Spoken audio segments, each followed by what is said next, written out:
आइए सभी से निवेदन है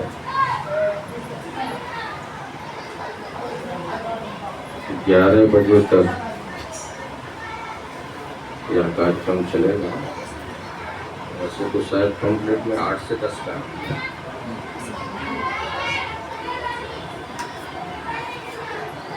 10:30 तक चलाएंगे, ज़्यादा नहीं, है ना। और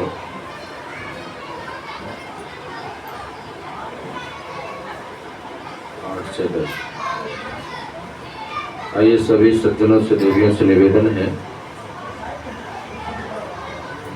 थोड़ी देर के लिए जागरूक होकर के बैठेंगे, चेतना के साथ बैठेंगे। अपने मन को अपने साथ जोड़ करके रखें। थोड़ी देर के लिए मन को मकान, दुकान, ऑफिस कहीं न जाने दें। और यदि ऑफिस में फाइल खोलने लग गया मन, तो मैंने यहाँ क्या कहा है कुछ भी पता चलने वाला। और दुकान में कहीं नून तेल बेचने लग गए। एक जगह कथा चल रही थी, एक कपड़े का व्यापारी था, दिन भर कपड़े बेचे, रात्रि का समय तक कथा सुनने के लिए चला गया। प्रदीप जी के पीछे बैठ गया और भजन सुन करके आनंद आया, नींद आ गई। नींद आते ही सपने देखने लगा बड़े प्यारे। और सपने भी क्या देखेगा, जिसने दुकान में कपड़ा बेचा है तो कपड़ा ही बेचेगा सपने में। ग्राहक आ गया सपने में, अब मोल भाव होने लगा। मतलब भाई साहब 500 रुपये मीटर का कपड़ा, इससे बढ़िया किसी की दुकान में मिलने वाला नहीं है। बोले ज़्यादा नहीं तो 3 मीटर तो लेते ही जाओ एक कुर्ते का। बस यही बात चल रही थी। पंडित जी की कथा भी बढ़िया चल रही थी। बोले लो मैं 3 मीटर फाड़ दे रहा हूँ। पंडित जी का कुर्ता लिया पीछे से, साहब तो ऐसे ही बैठ करके फिर यदि इधर उधर मन चला गया तो पंडित जी का कुर्ता ही फटेगा और कुछ मिलने वाला नहीं है। इसलिए जागरूक होकर के चेतना के साथ बैठेंगे। मन के एकाग्रता के लिए, बुद्धि की पवित्रता के लिए मेरे साथ मिलकर के एक बार पवित्र पावन गायत्री महामंत्र का उच्चारण करेंगे। उसके पश्चात समय अनुकूल चर्चा आप सबके मध्य में। ओम भूर्भुवः स्वः तत्सवितुर्वरेण्यं भर्गो देवस्य धीमहि धियो यो नः प्रचोदयात्। ॐ त्वं हीनः पिता वसु त्वं माता शतक्रतो बभूविथा अधाते सुम्नमीमहे। ॐ यो भूतं च भव्यं च सर्वं यश्चाधितिष्ठति स्वर्यस्य च केवलं तस्मै ज्येष्ठाय ब्रह्मणे नमः। तस्मै ज्येष्ठाय ब्रह्मणे नमः। इस पवित्र पावन सुअवसर पर उपस्थित आर्य भजनोपदेशक पंडित प्रदीप शास्त्री जी, आर्य समाज नांदेड़ के समस्त पदाधिकारी सदस्यगण, पंच भौतिक शरीर को अवतरित पवित्र आत्माओं, श्रद्धामयी मातृशक्ति, आप सब लोग ने बहुत सुंदर भजनों को भाई प्रदीप जी से सुना है। ईश्वर भक्ति के बड़े सुंदर भजनों को हम सबके मध्य में रख रहे थे। और ऐसा लग रहा था ये भजनों का प्रवाह निरंतर चलता रहे, हम मंत्र मुक्त होकर के सुनते रहे। लेकिन एक समय की सीमा है, सब हम बंधे हुए हैं समय। एक थोड़ा सा निवेदन, अब ईश्वर भक्ति की चर्चा चल रही थी आप सबके मध्य में। एक निवेदन है कि ईश्वर को प्राप्त कैसे किया जा सके। क्या ईश्वर को प्राप्त करना आवश्यक है? क्या ईश्वर हमें प्राप्त नहीं है जिसे हम प्राप्त करना चाहते हैं? बोलते रहे ना, देखो ऐसे मुरझा करके मत बैठना, गंभीर होकर के मत बैठना। और ज़्यादा गंभीर हो जाते तो मुझे चिंता होने लगती है कि मैंने कहा आपकी संगति में मैं भी ना ज़्यादा गंभीर हो जाऊं, है ना। तो मुस्कुराते रहिए, हंसते रहिए। समस्या तो वैसे भी बहुत है संसार में। एक समस्या हो तो एक, सबके जीवन में बहुत समस्या है, इसलिए बहुत ज़्यादा गंभीर होने की आवश्यकता नहीं। तो मैं निवेदन कर रहा था, क्या ईश्वर हमें अप्राप्त है जिसे प्राप्त करना चाहते हैं? वेद तो कहता है ईसा वास्यम इदम सर्वम यत् किंच जगत्याम जगत। ईश्वर कण कण में, जर्रे जर्रे में व्यापक। और जब ईश्वर सब जगह व्यापक है, सर्वव्यापक है, तो मेरे अंदर भी बोलो व्यापक है। और जब मेरे अंदर व्यापक है तो मुझे ईश्वर बोलो प्राप्त है। और जब मुझे प्राप्त है तो उस ईश्वर को प्राप्त करने की कोई आवश्यकता बोलो नहीं है। एक मनीषी ने लिखा, ईश्वर सदा सर्वदा सबको प्राप्त है, किंतु सदोष अंतःकरण में उसकी अनुभूति प्रतीति नहीं होती। ईश्वर तो मुझे प्राप्त है, लेकिन उसकी अनुभूति नहीं हो रही। क्यों नहीं हो रही? क्योंकि जहां अनुभूति करना था उस स्थान को हमने गंदा किया हुआ है, मलिन बना रखा है। गंदगी इतनी है, उस गंदगी के प्रभाव के कारण उसकी अनुभूति नहीं हो रही है। दर्पण लगा हो, उसमें मिट्टी का लेप लगा दो ऊपर से, तो बोलो उस दर्पण में आप अपना प्रतिबिंब देख पाएंगे? क्यों? क्योंकि दर्पण तो है, लेकिन गंदगी उसके ऊपर लगी हुई है, जिससे मेरा प्रतिबिंब दिखाई नहीं दे रहा।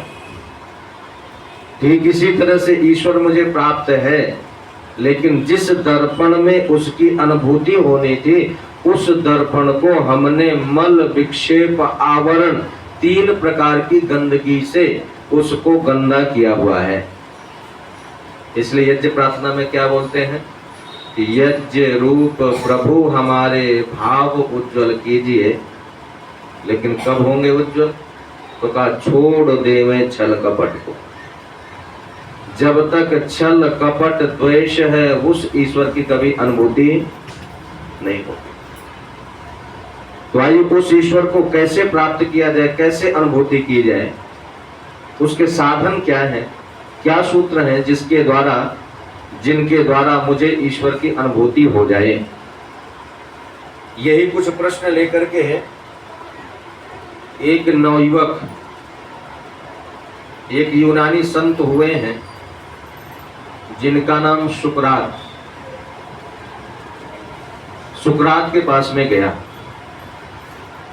और सुकरात से जाकर के कहता है, सुकरात आपके जीवन को देख करके मुझे प्रतीत होता है आपने अपने जीवन के लक्ष्य को, उद्देश्य को प्राप्त किया हुआ है। आप अपने लक्ष्य को प्राप्त कर चुके हैं। आपके जीवन में सुख हो या दुख हो, आप सम रहते हैं, दुखों में विचलित नहीं होते और सुखों में अधिक प्रसन्न नहीं होते। इससे पता चलता है कि आपने अपने जीवन के लक्ष्य को, उद्देश्य को प्राप्त कर लिया है। बस मुझे भी मेरे जीवन के लक्ष्य को प्राप्त करने के साधनों को बताएं। मैं अपने जीवन के लक्ष्य को कैसे प्राप्त करूं, उसकी प्राप्ति के साधन क्या हैं। जब यह प्रश्न नवयुवक ने सुकरात से किए तो सुकरात कहते हैं युवक से कि भाई इस समय बहुत देर हो चुकी है, सूर्यास्त हो चुका है, मेरी साधना का समय हो चुका है, संधि बेला है, और इस संधि बेला में मैं क्या करूंगा, संध्या करूंगा। और जितने भी महापुरुष हुए हैं, सारे के सारे महापुरुषों ने संधि बेला में संध्या की। उनके जीवन में कैसी भी परिस्थितियां रही हो, लेकिन उन्होंने संधि बेला पर संध्या को नहीं छोड़ा है। जिस समय श्री राम 14 वर्ष के लिए वन को गए हैं और भरत भी श्री राम से मिलने के लिए चित्रकूट जा रहे हैं, रास्ते में चलते चलते महर्षि भारद्वाज के आश्रम में महात्मा भरत को सूर्यास्त हो जाता है, संधि बेला हो जाती। और जब सूर्यास्त हुआ तो भरत ने निश्चय किया कि आज मैं महर्षि भारद्वाज के आश्रम में ही विश्राम करूंगा, और जब संधि बेला है तो मैं संध्या को भी पूरा करूंगा, संध्या करूंगा। भरत महर्षि भारद्वाज के आश्रम में विश्राम करते हैं, संध्या करने के लिए गए, और जब संध्या पूर्ण हो गई तो महर्षि भारद्वाज से भरत पूछते हैं, ऋषिवर इस रास्ते से मेरे भाई राम वन को गए हैं, और जब मुझे यहाँ सूर्यास्त हुआ है तो आपके आश्रम के नजदीक ही उनको भी सूर्यास्त हुआ होगा, और जब सूर्यास्त हुआ होगा तो वो भी कहीं ना कहीं विश्राम कर किया होगा, और संभवतः मैं जानता हूं कि श्री राम ने भी आपके आश्रम में विश्राम किया होगा।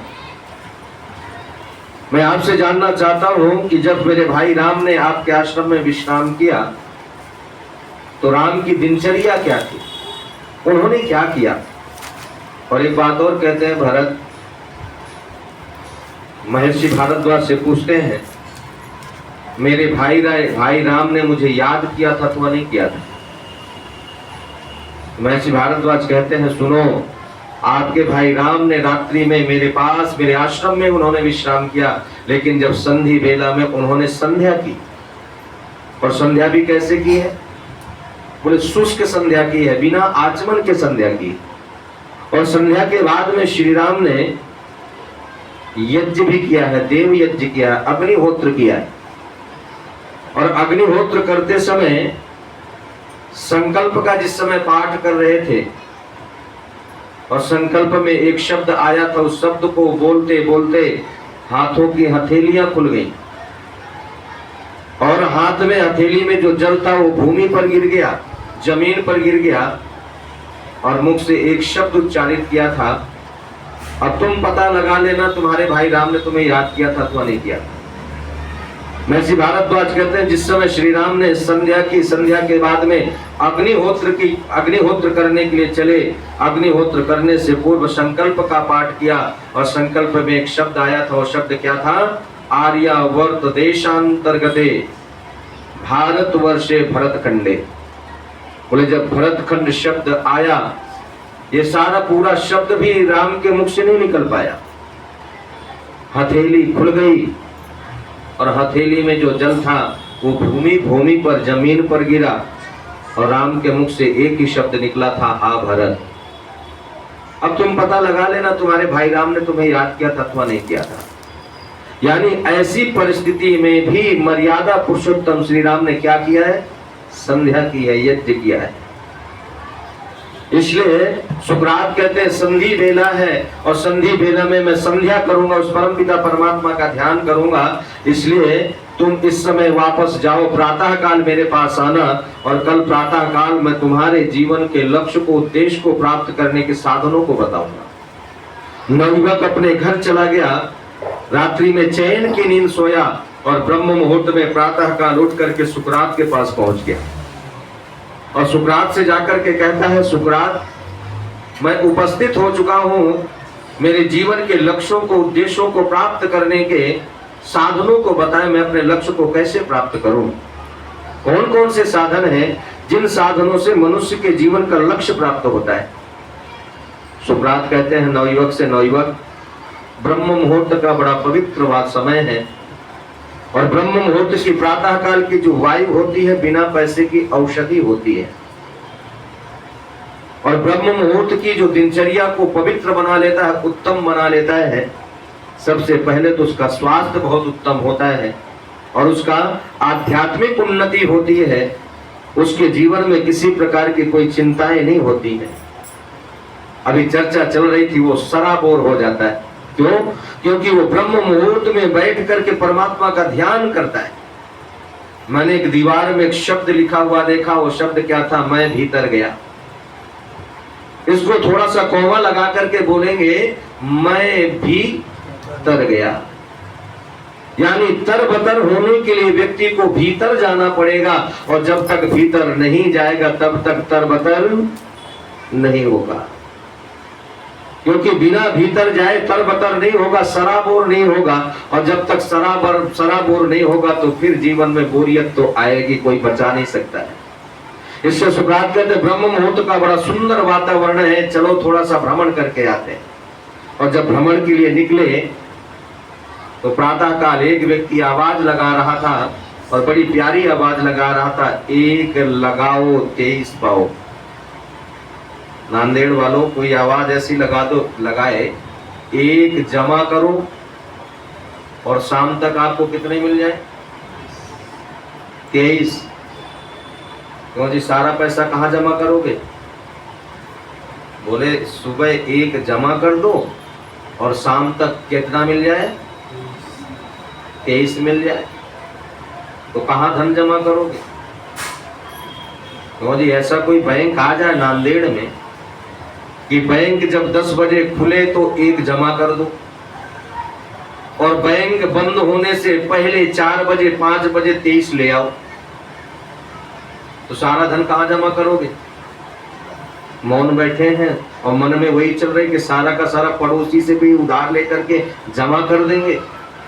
बोले भाई साहब बस एक काम करो, शाम तक के लिए दे दो, शाम को भले ही मेरे से थोड़ा सा ज्यादा ले लेना, लेकिन शाम तक के लिए पैसा दे दो। क्यों? क्योंकि एक लगाने पर 23 गुना मिल रहा है, 23 मिल रहे हैं। सारा का सारा धन हम कहाँ जमा करेंगे? उसी बैंक में जमा करें। लेकिन याद रखिएगा जरा, ऐसा विश्व के अंदर कोई बैंक नहीं है जो एक जमा कर दो और 23 मिल जाए आपको शाम को। लेकिन एक बैंक परमात्मा ने दिया है, यदि एक लगा दोगे तो आपको 23 मिलेंगे। एक दिन में कितने घंटे होते हैं? 24 घंटे।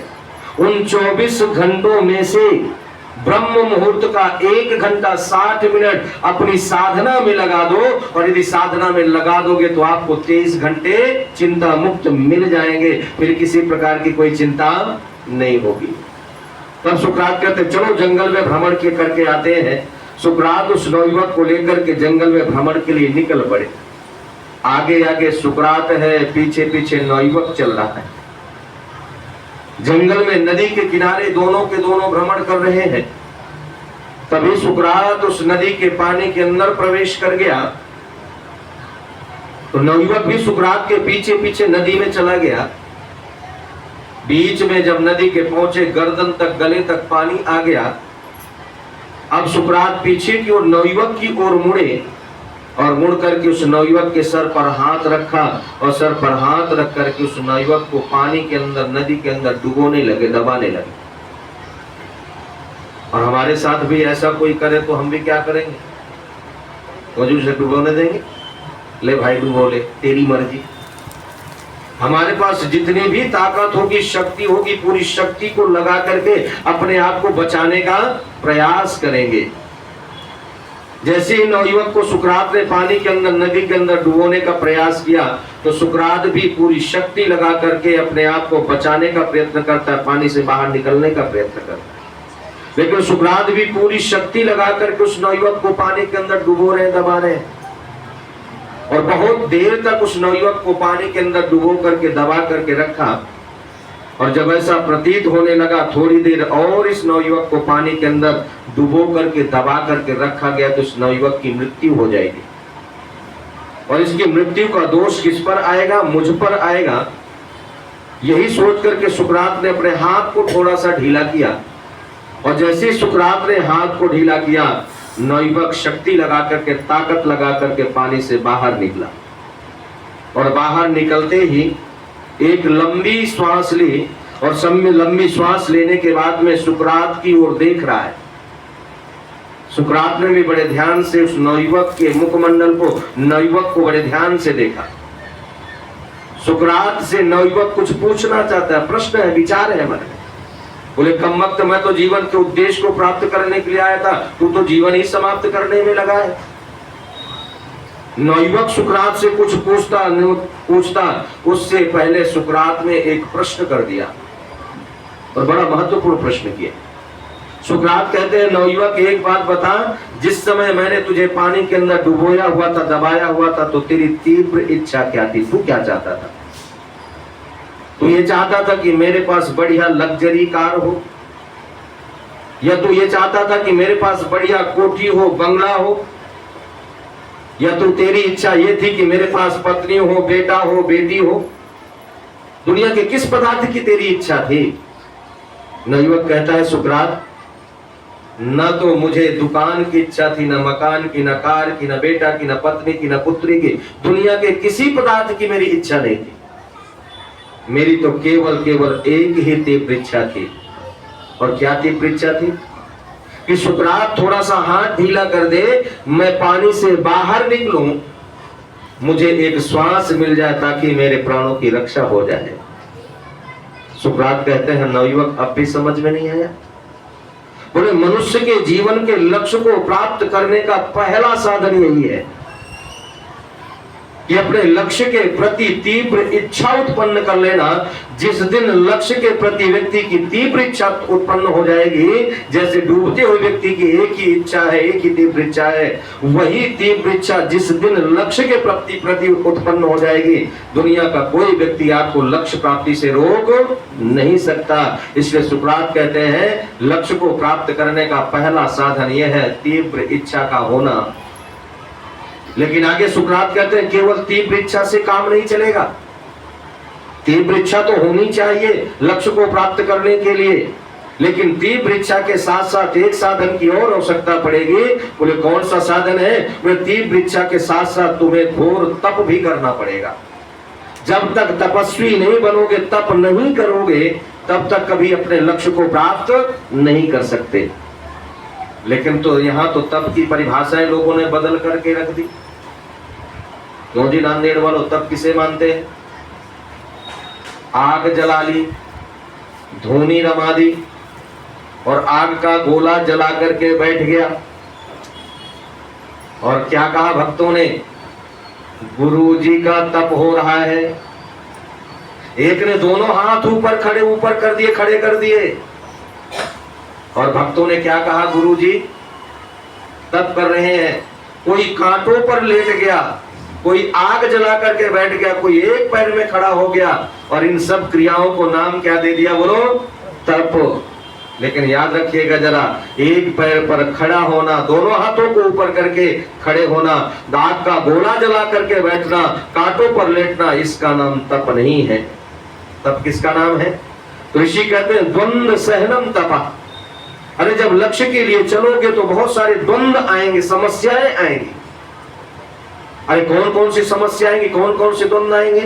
बोले सुख दुख, हानि लाभ, मान अपमान, ये सारे के सारे क्या है? ये द्वंद्व है। ये द्वंद्व तुझे लक्ष्य प्राप्ति से रोकने का कार्य करेंगे। अरे कोई प्रशंसा कर देगा तो प्रसन्न हो जाएंगे, और कोई निंदा कर देगा तो बोलो दुखी हो जाएंगे, और जब दुखी हो जाएंगे तो लक्ष्य से बोलो भटक जाएंगे। इसलिए कहा ये सारे के सारे द्वंद्व है। इन द्वंद्वों को सहन करते हुए निरंतर अपने लक्ष्य की ओर बढ़ते रहने का नाम क्या है? बोलो तप है। और तप किसका नाम है? निवेदन कर रहा हूं, क्या इन कानों से हमेशा आप अच्छा ही सुनते हैं? कभी कभी ऐसा होता है कि हमारे ना चाहते हुए भी हमें गलत शब्दों को सुनना पड़ता है। चाहते तो नहीं है सुनना, लेकिन समाज में ऐसा वातावरण चला हुआ है कि कहीं पर अश्लील गीत बज रहा है, संगीत बज रहा है। मैं चाहता तो नहीं हूं कि मैं सुनूं, लेकिन फिर भी उन्हें उन शब्दों को मुझे सुनना पड़ता है। और जब अश्लील गीत बजा, गंदे गीत बजे, ये कान उन शब्दों को सुनने के लिए तैयार हुए। और क्यों तैयार हुए? क्योंकि हमारे और आपके अनेकों जन्म हुए हैं। ये पहला और अंतिम जन्म नहीं है। पता नहीं कितने बार गधा बने होंगे, कुत्ता बने होंगे, सुअर बने होंगे, कुछ पता नहीं है। क्या क्या बने होंगे, अनेकों हमारे जन्म हुए। और कितनी बार हम देवता भी बने होंगे, कितनी बार मनुष्य बने होंगे। और जब श्रवणेंद्री परमात्मा ने दी है तो बोलो शब्दों को भी हमने सुना होगा। और ये कान गलत शब्दों को सुनने के लिए तैयार क्यों होते हैं? क्योंकि हमने पूर्व जन्मों में गलत सुना हुआ है, और जब गलत सुना हुआ है तो वो प्रवाह चल पड़ता है, तो ये कान हमारे गलत शब्दों को सुनने के लिए तैयार होते हैं। और जब कान गलत शब्दों को सुनने के लिए तैयार हुए तो हमारा विवेक जागृत हुआ, और हमने कानों को गलत शब्दों को सुनने से रोका। और जब गलत शब्द सुनने से कानों को रोका, और रोकने में जो कष्ट हुआ, उस कष्ट को सहन करने का नाम क्या है? बोलो तप है। आंखों से गलत दृश्य देखने की आंखें तैयार हुई, समाज में गलत दृश्य चल रहा है तो ये आंखें गलत दृश्य देखने के लिए तैयार हुई। मैंने इन आंखों को गलत दृश्य देखने से जबरदस्ती रोका, और रोकने में जो कष्ट हुआ उसी कष्ट को सहन करने का नाम क्या है? तप है। इसलिए सुकरात कहते तुम्हें तपस्वी बनना पड़ेगा, तप करना पड़ेगा। लेकिन आगे कहते हैं केवल तप से भी काम नहीं चलेगा। बोले तप के साथ साथ तुम्हें एक साधन की और आवश्यकता पड़ेगी। बोले कौन सा साधन है? बोले तप के साथ साथ तुझे पुरुषार्थ करना पड़ेगा। क्यों? क्योंकि बिना पुरुषार्थ के जीवन में कभी लक्ष्य को प्राप्त नहीं किया जा सकता। लेकिन आज तो लोगों ने क्या कहा? कुछ करने की आवश्यकता नहीं, अजगर करे न चाकरी, पंक्षी करे न काम, दास मलूका कह गए सबके दाता। कुछ करने की आवश्यकता नहीं। क्या करना? सीताराम सीताराम सीताराम कहिए, जाहि विधि राखे राम, ताही विधि रही। बोले कुछ करने की आवश्यकता है, वही है वही जो राम रच राखा, वही होगा जो राम ने रच करके रखा। कुछ करने की आवश्यकता नहीं। लेकिन याद रखिएगा जरा, भगवान श्री राम ने ये कभी नहीं कहा कि वही होगा जो मैंने कहा है, तुम्हें कुछ करने की आवश्यकता नहीं। श्री राम तो ये कहते हैं बिना पुरुषार्थ के जीवन में कुछ मिलेगा नहीं, और राम जैसा पुरुषार्थी व्यक्तित्व तो दुनिया में दूसरा कोई मिलेगा नहीं। क्यों?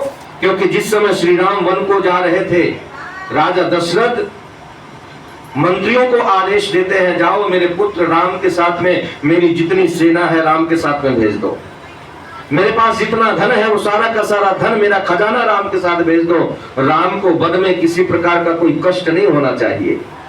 देखिए जरा कितना बड़ा पुरुष, कितने बड़े पुरुषार्थी है राम। तभी कौशल्या कैकेयी आकर के कहती है राजन सुनो, अब आप इस राज्य के राजा नहीं है, इस राज्य का अयोध्या का राजा अब कौन है? भरत है। और एक बात सुनो राजन, भरत की अनुमति के बिना राम इस अयोध्या से एक लोहे की कील भी साथ लेकर के नहीं जा सकता। श्री राम कहते हैं मां निश्चिंत रहे, आपका ये पुत्र राम अयोध्या से एक लोहे की कील साथ लेकर के नहीं जाएगा।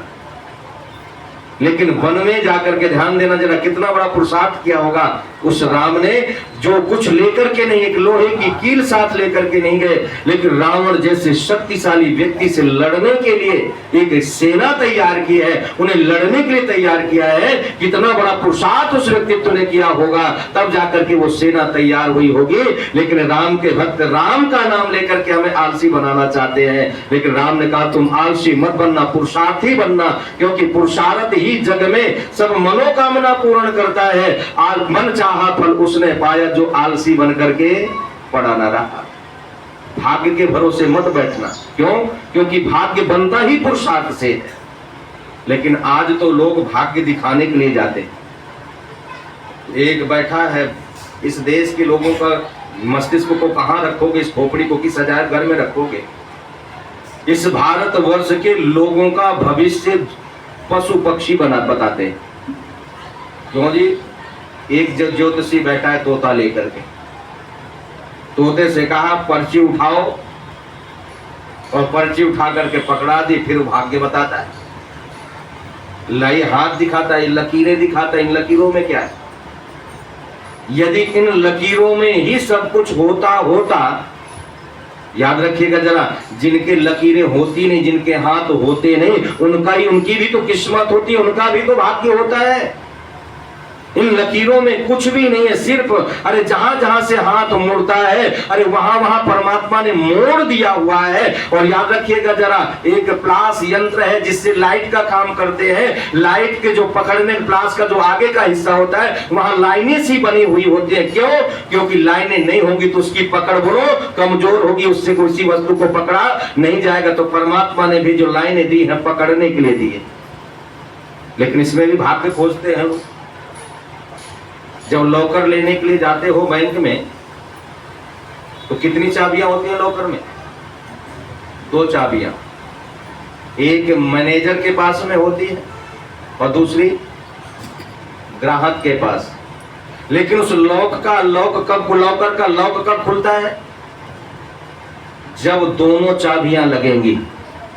यदि ग्राहक अपनी चाबी लगाता रहेगा तो भी लॉक नहीं खुलेगा, केवल मैनेजर यदि चाबी लॉकर में लगाएगा तो लॉक नहीं खुलेगा।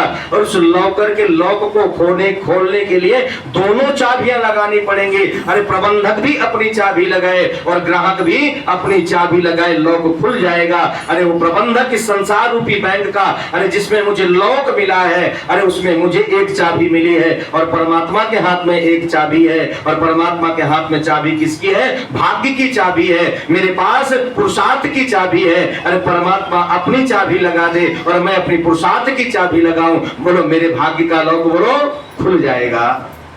और जब तक दोनों चाबियां नहीं लगेंगी तब तक लॉक खुलने वाला नहीं है। इसलिए कहा तुम पुरुषार्थ करना। लेकिन आगे सुकरात कहते केवल पुरुषार्थ से भी काम नहीं चलेगा, बोले पुरुषार्थ के साथ साथ तुम्हें अनुकूल साधनों की भी आवश्यकता पड़ेगी। और अनुकूल साधन किसने दिए हैं? बोले परमपिता परमात्मा ने जन्म के साथ दिए। कौन कौन से? बोले एक शरीर साधन स्वरूप परमात्मा ने दिया है और परमपिता परमात्मा ने संसार भी ये साधन स्वरूप दिया है।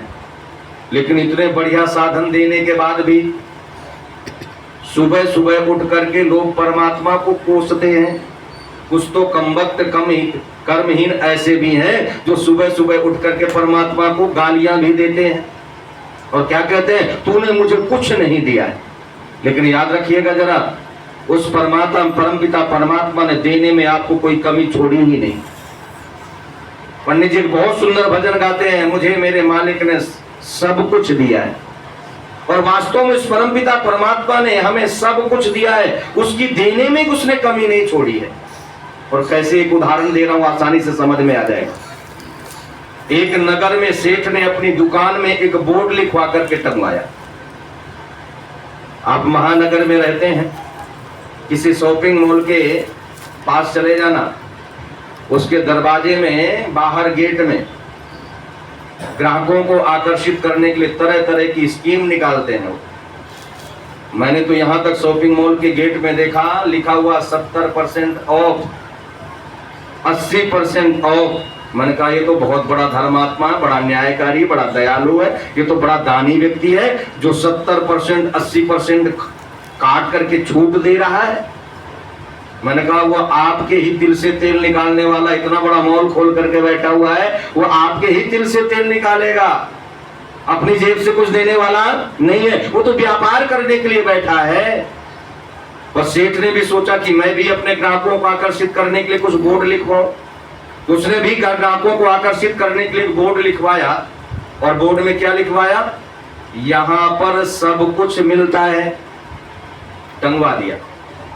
एक दिन सेठ जी ने सुबह सुबह दुकान खोली और जैसी दुकान खोल करके सामान लगा रहे थे दुकान में, एक व्यक्ति वहां से निकल करके जा रहा था। उसने बोर्ड को पढ़ा और पढ़ करके दुकान में पहुंच गया। दुकान में जाकर के जेब से 10 का नोट निकाला, सेठ जी को दिया और दे करके कहा, सेठ जी 10 रुपए का सब कुछ दे दो। क्या मांगा बोलो जरा? सब कुछ। अब लाला जी तो लाला जी ठहरे। लाला का अर्थ क्या है?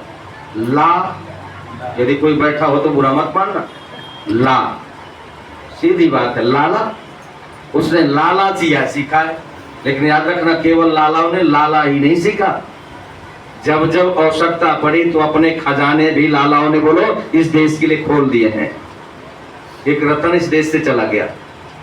कोरोना काल में 11,000 करोड़ भारत सरकार को दिया।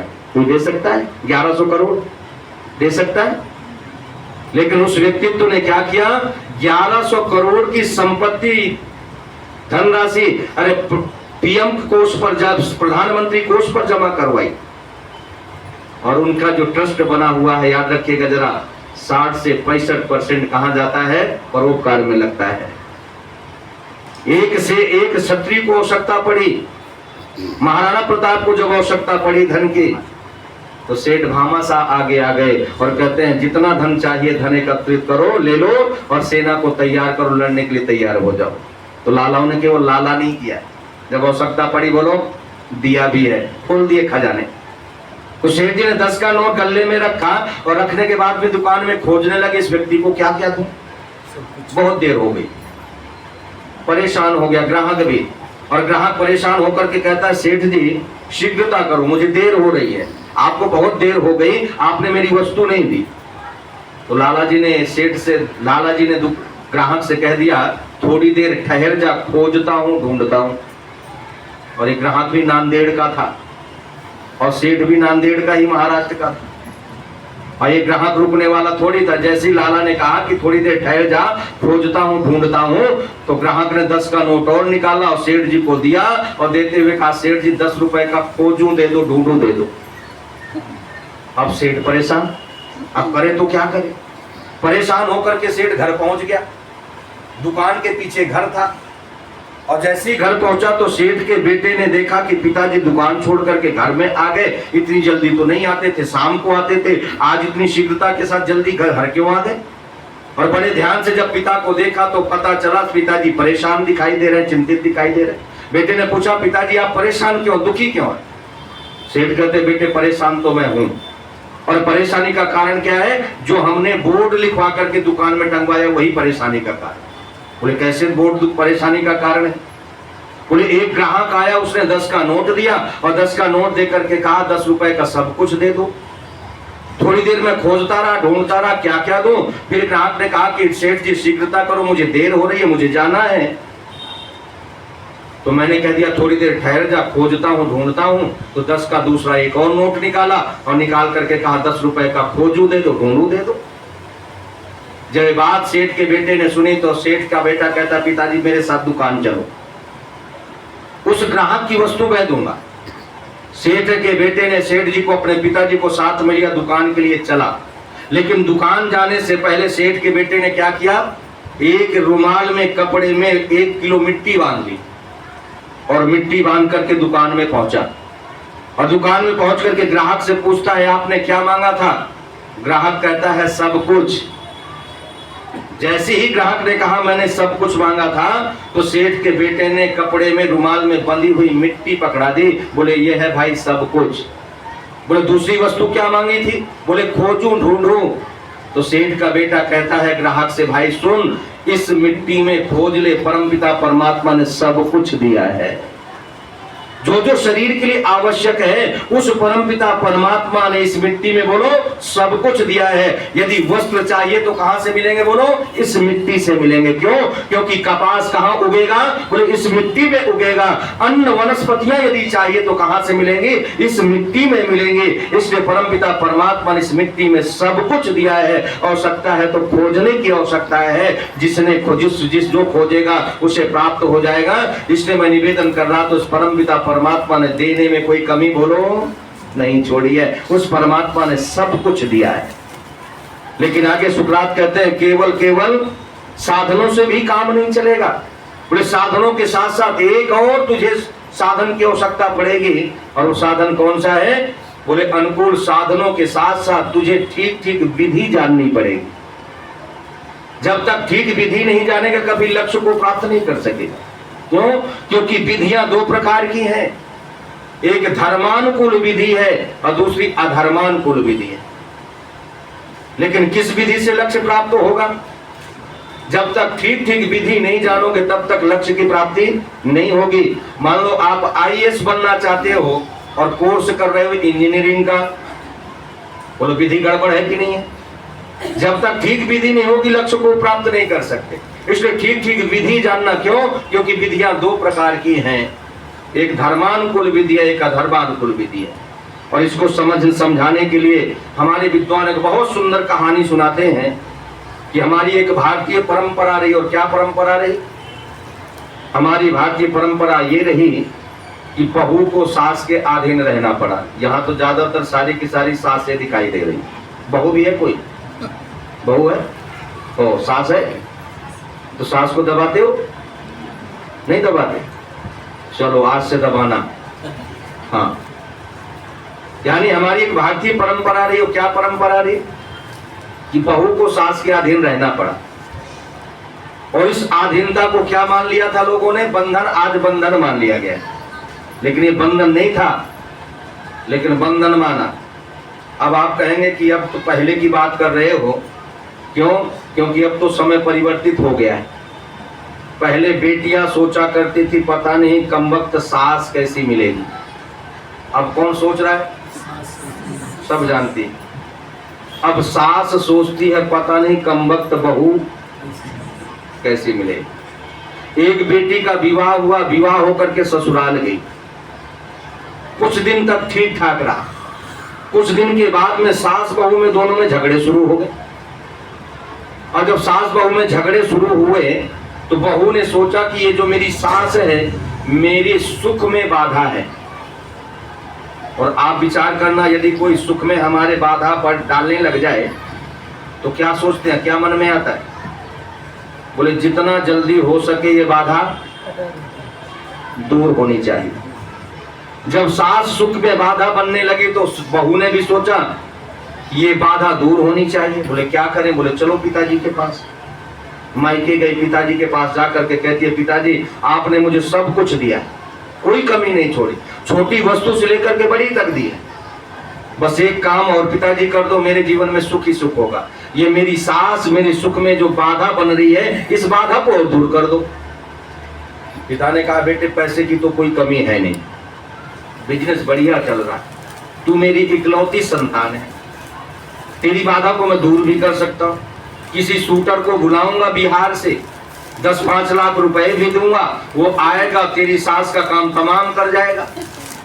लेकिन बेटे किसी को पैसे देकर के तेरी सास को मरवाया तो बात खुलेगी और दोष किस पर आएगा? मुझ पर आएगा, मुझे जेल हो जाएगी। और यदि मुझे जेल हो गई, सजा हो गई तो तू भी दुखी और मैं भी दुखी। लेकिन पिता कहता है बेटे चिंता मत कर, तेरी बाधा मैं दूर करूंगा। पिता कहता है बेटे एक मेरे मित्र हैं जो वैद्य का कार्य करते हैं, उनके पास चलते हैं, वो कोई ना कोई युक्ति बताएंगे। बेटी को लेकर के वैद्य के पास में पिता पहुंच गया और वैद्य से जाकर के सारी की सारी बात बताए। बोले वैद्य जी ये मेरी बेटी है और बेटी की सास सुख में बाधा है, उस बाधा को दूर करो। वैद्य ने सर पर हाथ फेरते हुए बेटी के कहा बेटे परेशान मत हो, जैसे तू इसकी बेटी है वैसे तू मेरी बेटी है, तेरी परेशानी मेरी परेशानी, तेरी समस्या मेरी समस्या। इतना कह करके वैद्य जी अंदर गए और अंदर जाकर के एक डिब्बी में चूर्ण सा पाउडर सा भर करके लेकर के आए और ला करके उस बेटी को देते हुए कहा बेटे इस डिब्बी के अंदर जो चूर्ण सा पाउडर सा दिख रहा है ये साधारण पाउडर नहीं है। इस डिब्बी के अंदर क्या है? बोले बहुत तेज जहर है, तीव्र जहर है। और इतना तेज जहर है कि थोड़ा सा भी जीभ में रख दिया जाए तो खाने वाले का प्राणांत हो जाएगा, जीवन समाप्त हो जाएगा, कोई ताकत बचा नहीं सकती। इसलिए एक काम करना, इस जहर को लेकर के जा, किसी खाने के पदार्थ में मिला करके अपनी सास को खिला दे, सास का काम तमाम। जहां इतना सुना तो बेटी तो बड़ी प्रसन्न हुई। बोले अब जो सुख में बाधा थी वो बाधा दूर, अब मेरा जीवन खुशहाल। जैसी चलने लगी तो वैद्य जी ने आवाज देकर के बेटी को रोका और रोक करके कहा बेटे ठहरो, तुम घर में जाओगी, जाकर के किसी खाने के पदार्थ में ये जहर मिलाकर के सास को खिला दोगी और सास खाते ही तेरी दुनिया से चल बसेगी। लेकिन ज्यों ज्यों समय बीतेगा तेरी सास का शरीर नीला पड़ेगा। क्यों? क्योंकि जिसके शरीर में जहर जाता है उसका शरीर भी सब नीला पड़ता है, जहर का प्रभाव होता है। बोले जब नीला शरीर लोग देखेंगे तो क्या कहेंगे? बोले बहू ने सास को जहर दे करके मार दिया है, दोष किस पर आएगा? बोले तुझे सजा होगी, तुझे जेल हो जाएगी, और तुझे जेल हो गई तो तेरा पिता भी दुखी, मैं भी दुखी। इसलिए एक काम करो, इस डिब्बी को वापस करो। दूसरी युक्ति सोचते हैं। वैद्य जी ने वो डिब्बी ली, फिर अंदर गए और अंदर जाकर के इस बार फिर एक डिब्बी में चूर्ण सा पाउडर सा भर के लेके आए और उस डिब्बी को देते हुए कहा बेटे इसमें भी जहर है। लेकिन इसमें जहर कैसा है? बोले इसमें धीमा जहर है, स्लो पॉइजन है। इस जहर को खाने के पदार्थ में मिला मिला करके खिलाती रहना। और कितने दिन? बोले 6 महीने तक खिलाती रहना। और 6 महीने में तेरी सांस का काम तमाम। और दुनिया की किसी को भी कानों कान पता नहीं चलेगा कि तेरी सास की मृत्यु कैसे हुई, किसी पर दोष नहीं आएगा। बेटी बड़ी प्रसन्न हुई, चलने लगी। तो वैद्य जी ने फिर आवाज दी और आवाज दे करके कहा, बेटे 6 महीने के अंतराल में एक काम और कर लेना।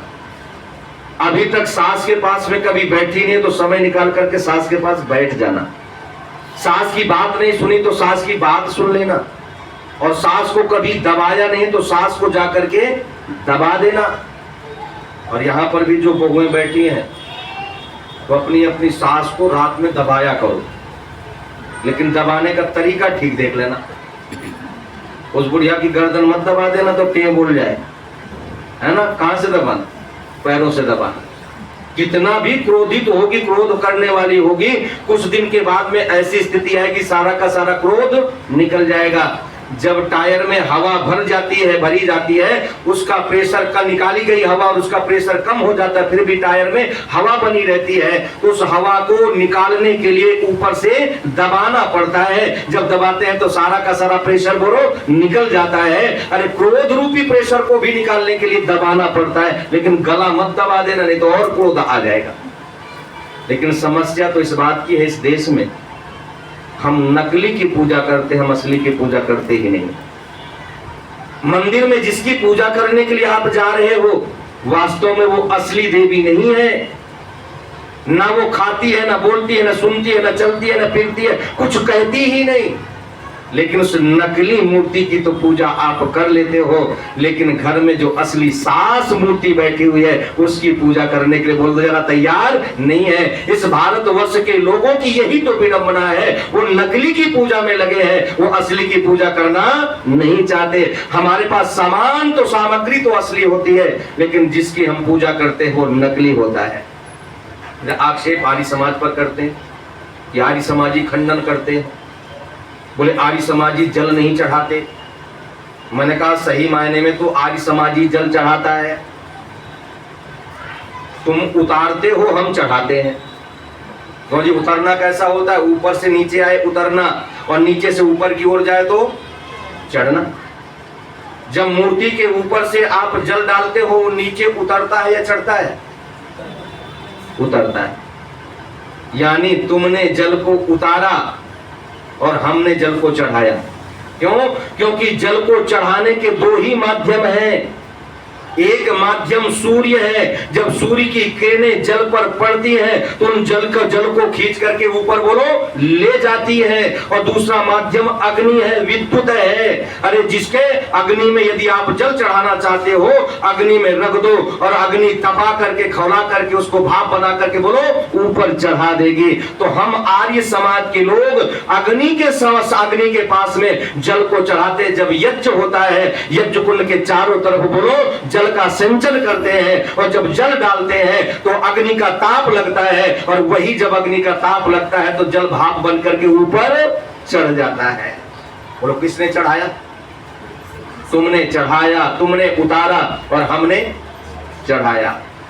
और वास्तव में तुम्हारे देवता खाते नहीं, हमारे देवता खाते हैं। और जीभ निकाल निकाल करके मांगते हैं कि मुझे खिलाओ, मैं भूखा हूं। लेकिन तुम्हारे देवता आज तक नहीं, किसी ने नहीं खाया। हमारे देवता खाते हैं। कैसे खाते हैं?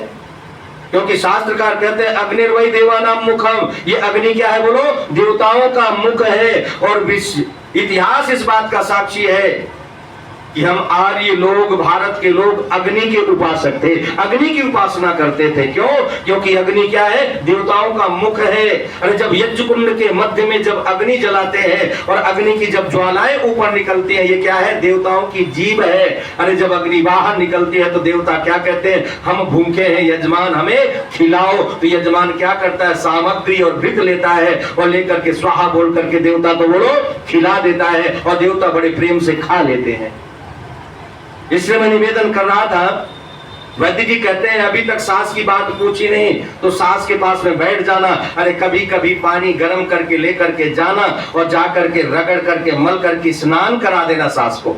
और फिर गर्मा गर्म हलवा लेकर के जाना, और जब हलवा लेकर के जाओगी तो उसके मुख में ठूसने की आवश्यकता नहीं पड़ेगी, वो तो अपने हाथ से ही लेकर के खा लेगी। यानी अपने व्यवहार में परिवर्तन कर लेना। क्यों? क्योंकि तेरी सास ज्यादा दिन तक जीवित रहने वाली नहीं है, 6 महीने की शादी है। इस 6 महीने के अंतराल में थोड़ा सा व्यवहार में परिवर्तन करना। बहू घर में गई, जहर को रसोई में रख लिया, रखने के बाद में वैद्य जी की बात याद आ गई, सास की सेवा करनी है, सास की बात माननी है। आज तो सास का मनपसंद का भोजन बना लिया, खीर बना ली, और इस खीर में थोड़ा सा जहर मिला लिया, सास को खिलाने के लिए चली, और रात में सास को दबाने के लिए चली। जैसे ही पैर पकड़ा तो सास ने भी सोचा कि आज ही लॉकर खोला था, घर में अलमारी खोली थी, मेरा 4 तोले का सेट देखा है, हो सकता है ये पैर दबाने के बहाने धीरे धीरे गला ही न दबा दे और मेरा सारा का सारा सोना ले जाए। लेकिन बड़े प्रेम से श्रद्धा से बहू ने जब पैर दबाए, अपने व्यवहार में परिवर्तन कर लिया, और सास ने जब बहू के व्यवहार में परिवर्तन देखा तो सास क्या कहती है, अरे मैं कितनी अभागन थी, मैंने कभी इसके तो गुणों को देखने का प्रयास ही नहीं किया। अरे मेरी बहू तो दुनिया की सबसे अच्छी बहू है, मैं तो केवल सास बन करके देखती रही, मां बन करके देखा ही नहीं। बहू सास ने भी अपने व्यवहार में परिवर्तन कर लिया, और जब दोनों ने अपने अपने व्यवहार में परिवर्तन किया, दोनों में बड़ा प्रेम हो गया, एक दूसरे के बिना रह नहीं सकती थी। लेकिन वैद्य जी ने जो समय दिया था वो समय भी पूरा होने को है। बहू को याद आया, अब तो मेरी माँ दुनिया में नहीं रहेगी, और आंखों में आंसू भर करके वो बहू अपनी सास के पास में बेटी जाती है, जाकर के कहती है, माँ मुझे आज मेरे पिता की याद आ रही है, आज मुझे पिता से मिलने जाना है। सास कहती, बेटे आज मत जा, फिर कभी चली जाना। क्यों? क्योंकि तू घर में होती है तो ये घर हंसता है, और तू नहीं होती तो ये घर रोता है, इसलिए बेटे आज जाने की जिद मत कर। तो बहू कहती है, माँ यदि आज नहीं गई तो मेरा घर संसार ही उजड़ जाएगा, इस उजड़ते हुए घर को बचाने के लिए मुझे तो आज जाना पड़ेगा। आंखों में आंसू भर करके दौड़ती हुए वैद्य के पास में गई, और वैद्य के पास में जाकर के वैद्य के पैरों को पकड़ा, और वैद्य के पैरों को पकड़ करके आंसुओं से पैरों को गीला कर दिया। और जैसी आंखों में आंसू वैद्य ने उस बेटी के देखा तो वैद्य जी ने सर पर हाथ फेर करके बेटी को उठाते हुए कहा, बेटे परेशान मत हो, तुझे चिंता करने की आवश्यकता नहीं, परेशान होने की आवश्यकता नहीं।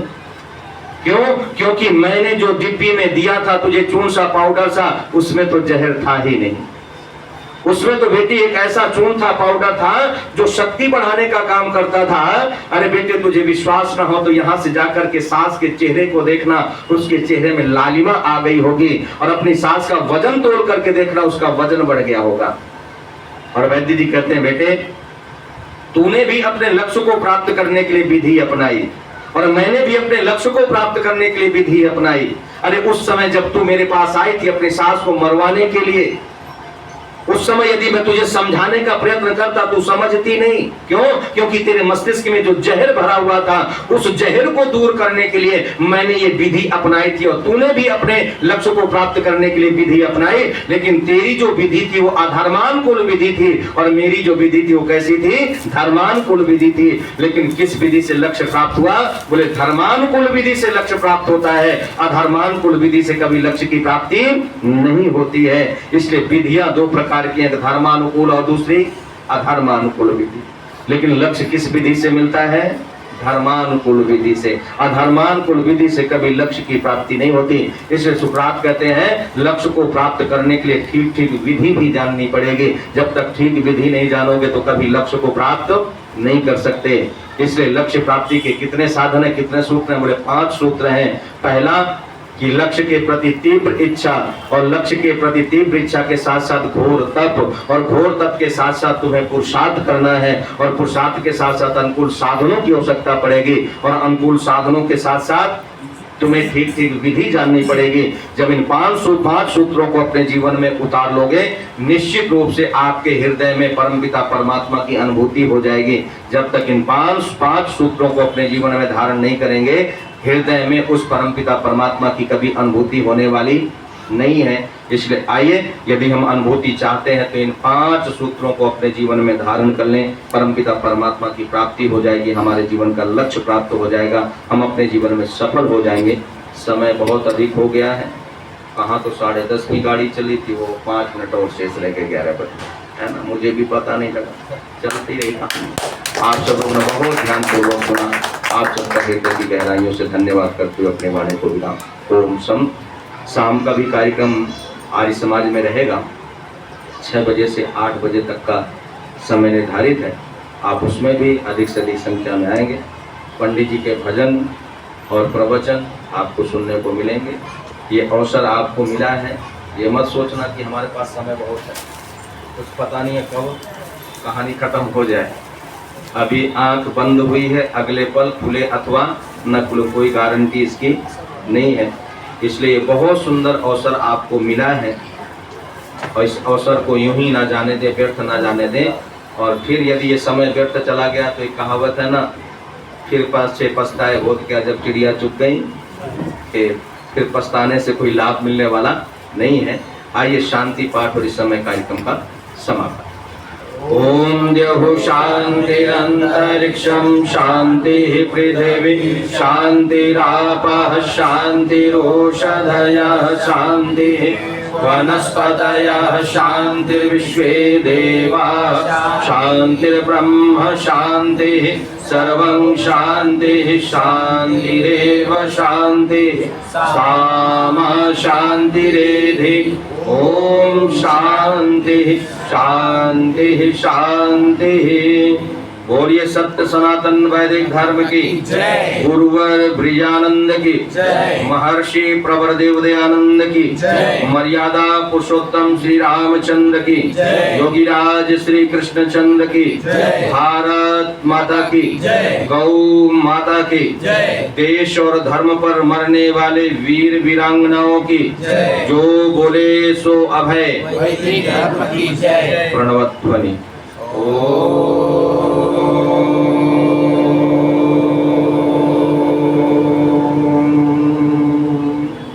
सभी को वैदिक अभिवादन सादर नमस्ते जी।